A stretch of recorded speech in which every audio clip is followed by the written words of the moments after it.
present I'm Sorry I Haven't a Clue, the antidote to panel games.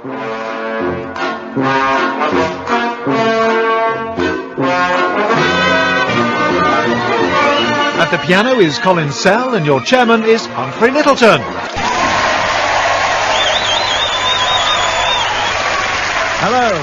Hello and welcome to I'm Sorry I Haven't a Clue. You find us back a second week at the Theatre Royal in the fine Devon city of Plymouth. It was from here the Pilgrim Fathers set sail in 1620. Before boarding the Mayflower, these devout Puritans held a service of thanksgivings at the Plymouth Hoe, followed by hymns at the Exeter Shovel,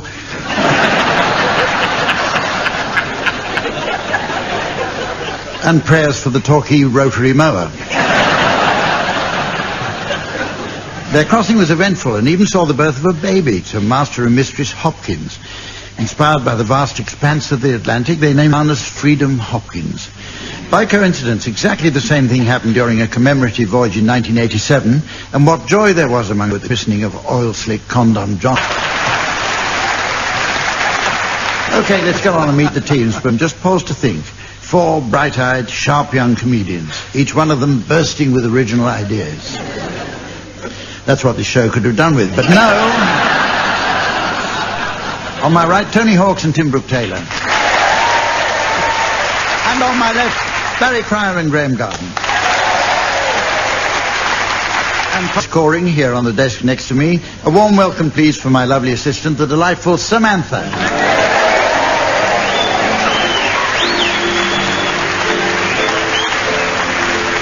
Well, let's get on. Our first round takes as its subject eyewitness messages from famous historical events. Without them, we'd have been left ignorant of many of the shifting frontiers of human knowledge. For example, it's thanks only to a few lines on a postcard that we know precisely how Admiral Horatio Wellington was inspired to invent the steam telegraph when he observed a sandwich falling from a tree. At which point he jumped out of the bath shouting, "Eureka!"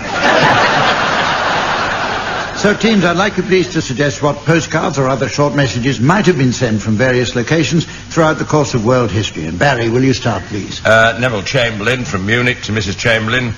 Weather good, Hitler charming, piece of paper follows. Tony. From the 3 wise men in Bethlehem. Off to see new Messiah who's just been born. Bit of a bummer with it all happening on Christmas Day.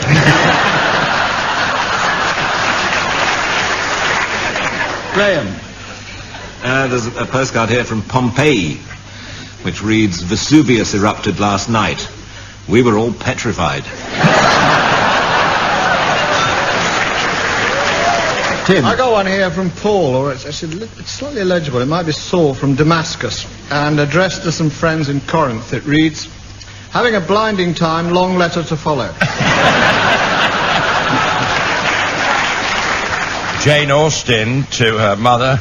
The publisher loves Pride and Prejudice, but says all the effing and blinding has to go.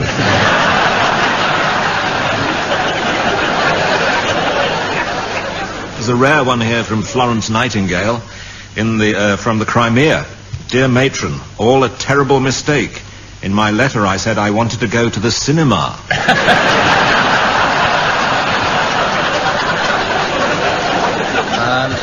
Got one here from Dr. Livingstone in the Congo. "Dear all, what a laugh this is. Stanley turned up again today.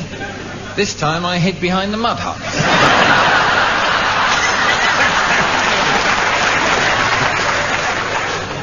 Beethoven to his agent. "Regarding my next commission, have you heard anything?" One from Mrs. Julius Caesar from Disneyland to her husband. "Dear Caesar, place full of ghastly children, wish you were Herod."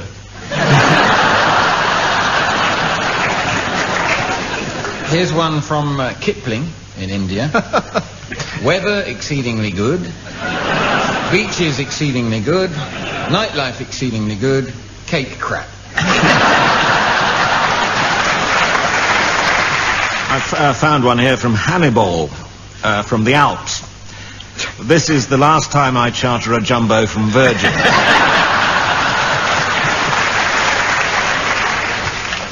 There's one here from George Stevenson on the Rocket on its inaugural journey between Stockton and Darlington. And he writes, "Hi, I'm on the train. I'll talk to you later."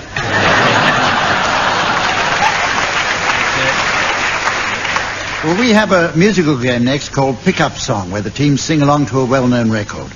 As ever, Samantha spent a few hours browsing among the shelves in the singles archive this week, and as a result of a rewarding poke in the country section,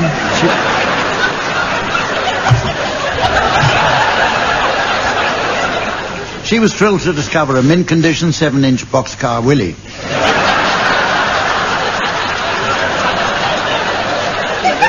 Her main task was to select 4 records for the teams to try, and she's now ready at the turntable, pick-up in hand, and eager to spin the first one. Each panelist should sing along in turn until, at my signal, Samantha turns the volume down to nothing. You should continue singing, teams, and if on the music's return you're within a midge's minim of the original, I'll be awarding points.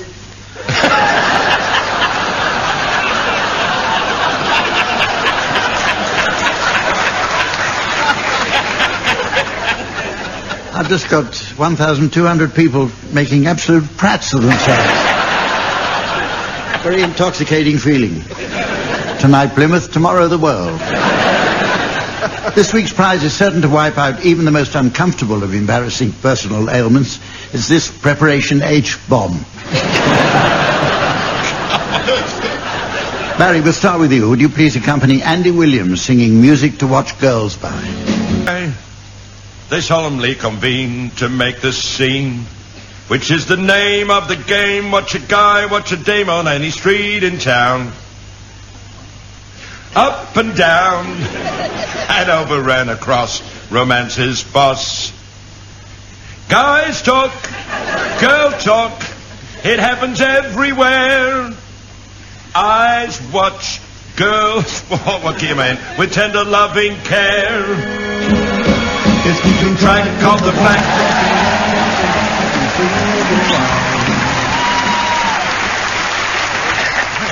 Okay, your turn, Tony. I'd like you to accompany 1970s songstress Baccara singing her unusual song, Sorry I'm a Lady.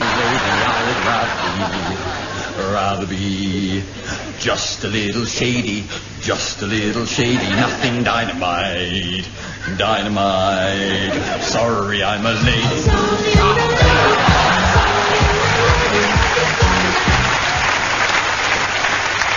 Graeme, would you please accompany Dr. Hook singing When You're in Love with a Beautiful Woman?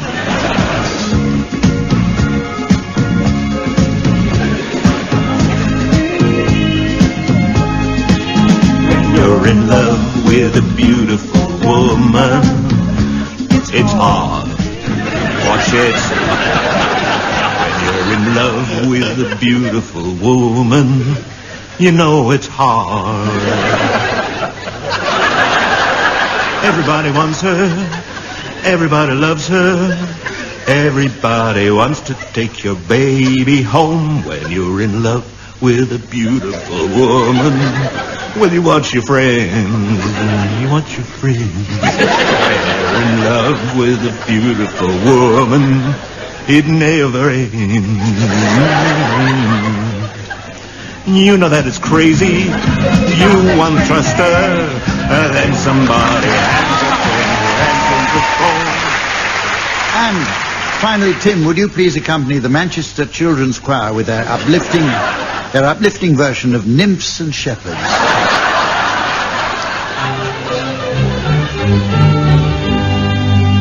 Nymphs and shepherds, come away. Nymphs and shepherds, come away. Come away. In its grove, let's sport and play, let's play. For this is Flora's happy day. This is Flora's happy day. This is Flora's happy day.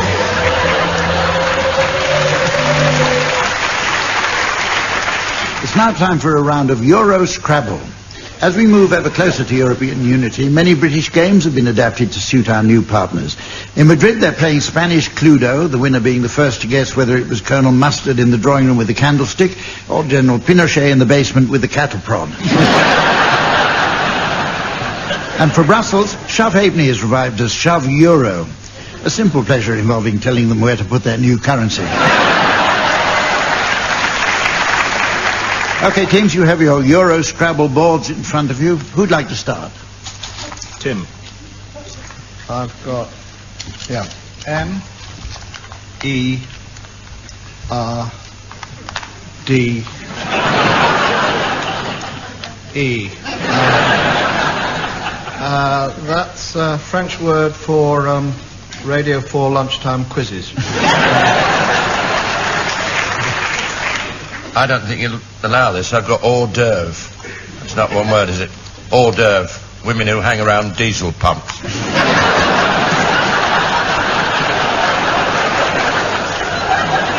All right, I can't do it then.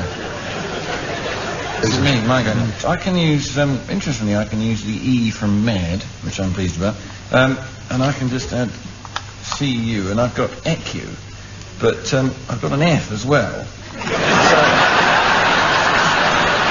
I could have an Irish term of abuse, couldn't I? I pop that at the front there. That's looking good, yes. And I've got, I can use that E there, I've got HABICHT, use the EN. Habichten, which is the German word for hawks. Oh, you can't have proper names, can you? Oh, damn, no, I'll have to go for something else. There's a Polish one I've got here. Z B G I E J Q Y Z Q YW X.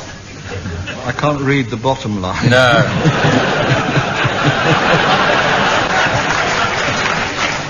I've got Soissons, but I haven't got the nerve to carry on.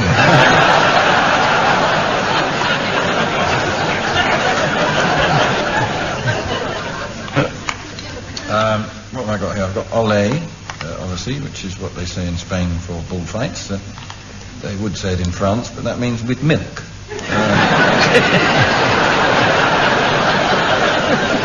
Some more letters here, right. Oh, that's a good one. NGL. Ngle. Ngle. Ngle. It's Middle English.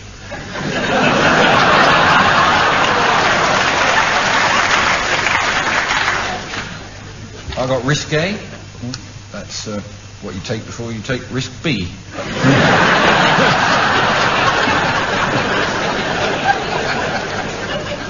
I've got Jose, which is and his brother Hoseby, Spanish farmer. I've got patois, or I haven't got the F in fatwa.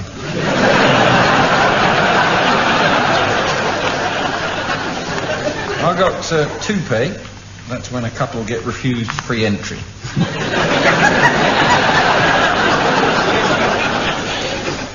Une, U-N-E, meaning A. Well, you can't have single-letter words, can you? Okay, it's now time to play the game called Mornington Crescent. But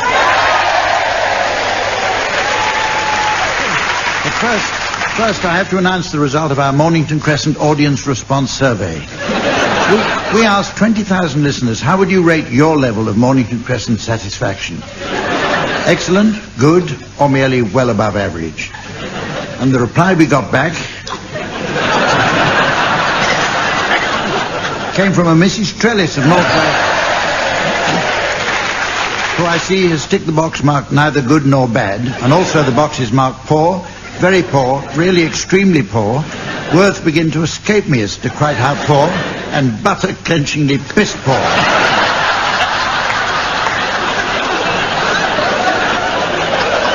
In fact, Mrs. Trellis sent us back the wrong form.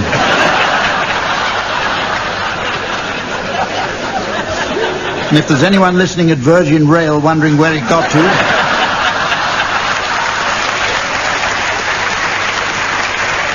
we'll be happy to forward it. Okay, on with the game, teams, and this week we'll be playing the old Devonshire version, enjoyed by Sir Francis Drake himself. It basically follows the rules of standard Mornington crescent, but differs in that players can knock their opponents out of position with a strike move. Players are traditionally over the age of 70 and wear white jackets. So,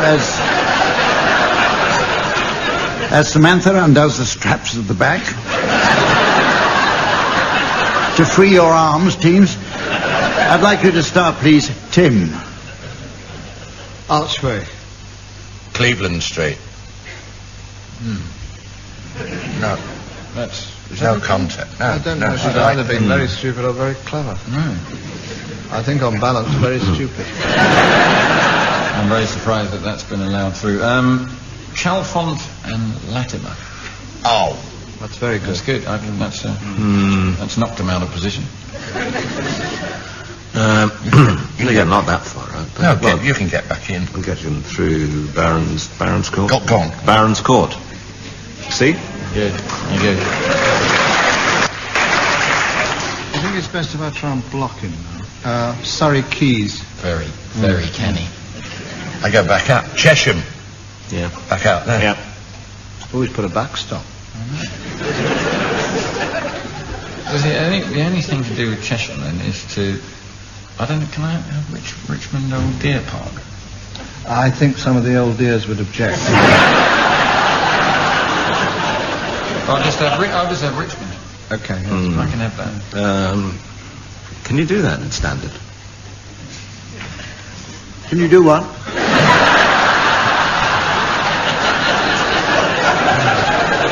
You should knock before you go in, Graeme.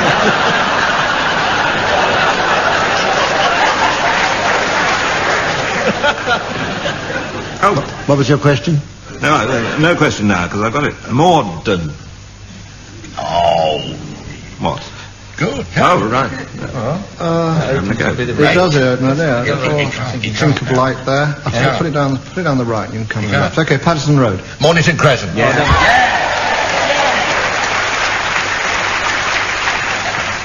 Okay, as we have Tony Hawks with us today, the teams thought it would be a terrible missed opportunity not to play one round geared towards his special talent.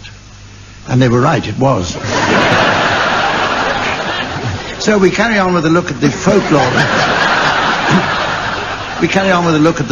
of the West Country. I brought along a selection of my favourite sayings, superstitions and local wisdom, which I'd like you to answer for me, teams. Graeme, we'll start with you. What does it traditionally signal when Devon people dream of a pub or inn? Sorry, try, fine.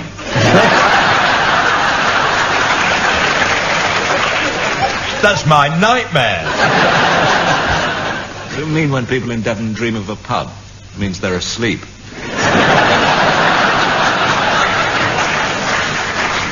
Well, actually, the answer is it signals that they'll inherit a huge fortune. Good Lord.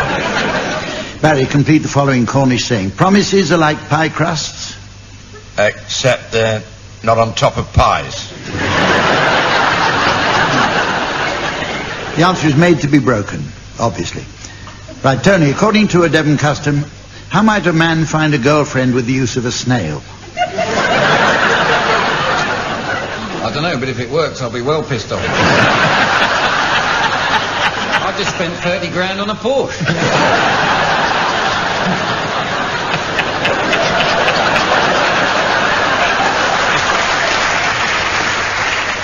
The answer is that you take a snail from a gooseberry bush and place it in some ashes. I want to meet the women in this part of the world. Now, the letter it makes in the ash will be the name of your lover. Oh. A load of tosh. Tim, complete the following West Country folklore. When the black-backed snails cross your path... You're jogging too slowly.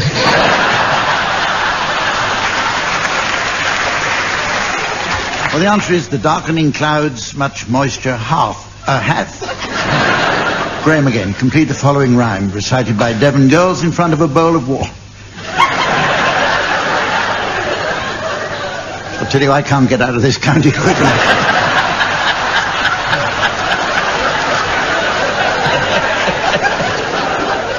Graeme again, complete the following rhyme, recited by Devon girls in front of a bowl of water, with the letters of the alphabet in it. I place my shoes in the letter T in the hope... I'll pass English GCSE.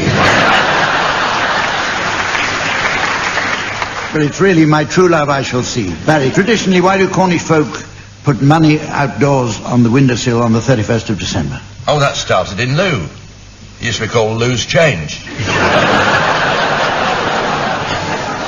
They believe if they bring it in again on New Year's Eve, they'll be bringing in money all year. Fools. Oh. What does it mean, Tony, if a shrew passes over your foot in Shaftesbury? You get shafted in Shrewsbury.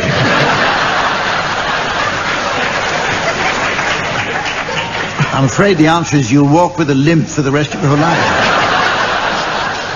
With a limp what? And Tim, complete the following traditional West Country weather saying. A cold May is... Not as willing as a hot June. Just wishful thinking. I like this county. And the boring answer is kindly and fills the barns. Fills the barns? A cold May is kindly and fills the barns. A cold May is kindly and fills the barns. I don't know what it means either, but... Okay, it's the famous Swanee kazoo duet round now, teams. It may not be obvious to the untrained ear how the glissando style of the Swanee whistle can blend with the rasping bark of the kazoo. But entertainment history is littered with the most unlikely couplings, and not all of them in Michael Winner's motorhome. Even less obvious, perhaps, is how they, in turn, can blend with the piano accompaniment of Colin Sell. As a matter of fact, Colin was telling us earlier that he's touring again. He cleverly spotted a gap in the live music market and formed a tribute band playing Catholic retirement homes. They call themselves Pope, John, Paul and Bingo. We'll start with a version of Da-Doo Ron Ron performed by Tony Hawks on the kazoo and Tim Brooke-Taylor on the Swanee whistle.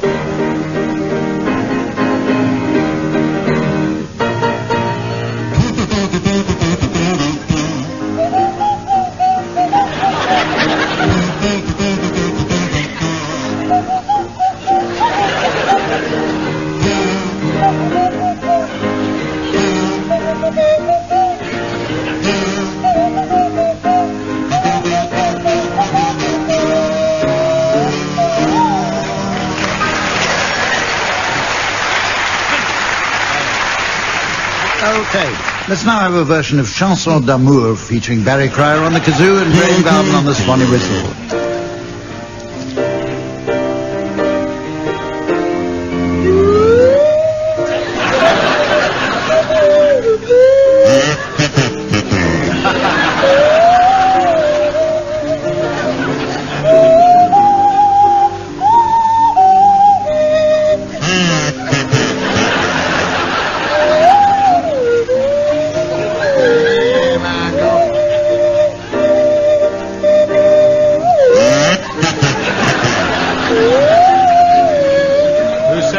He was dead.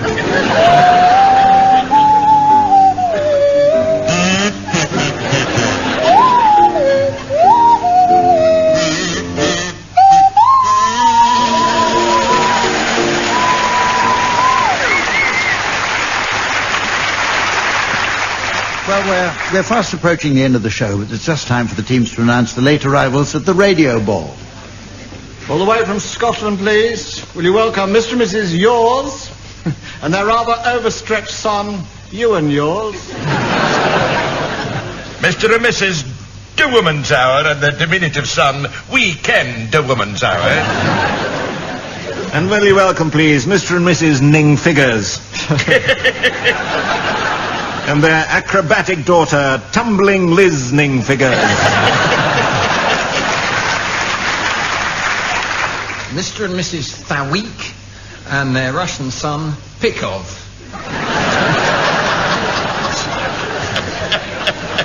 So here's an elderly couple. Will you please welcome Mr. and Mrs. Knight is Music Night and their rather posh son, Freddie Knight is Mr. and Mrs. Minute and their son, Chester. Mr. and Mrs. Earth Island Discs. And their son, Des. From Wales. Oh, there's lovely Mr. and Mrs. Epson's Terrible. And their son, Rhys Epson's Terrible. We welcome all the way from Manchester, please, Mr. and Mrs. Ook at bedtime and their son, Abe Ook at bedtime. Mr. and Mrs. Dearfore and their son, Ray.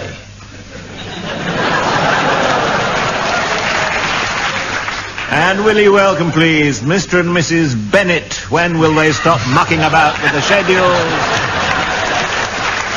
And their son, Gordon Bennett. When will they stop mucking about with the schedule? Ladies and gentlemen, as the whisper of mortality melts into the upholstery of fate in the overheating Vauxhall of destiny, towing the caravan of doom ahead of the motorway tailback of eternity, I notice it's the end of the show, so from the team, Samantha and myself and the good people of Plymouth, it's goodbye. Barry Pryor, Graeme Garden, Tim Brooke-Taylor and Tony Hawkes were being given silly things to do by Humphrey Lyttelton, with Colin Sell setting some of them to music. The programme consultant was Ian Pattinson and the producer was John Naismith.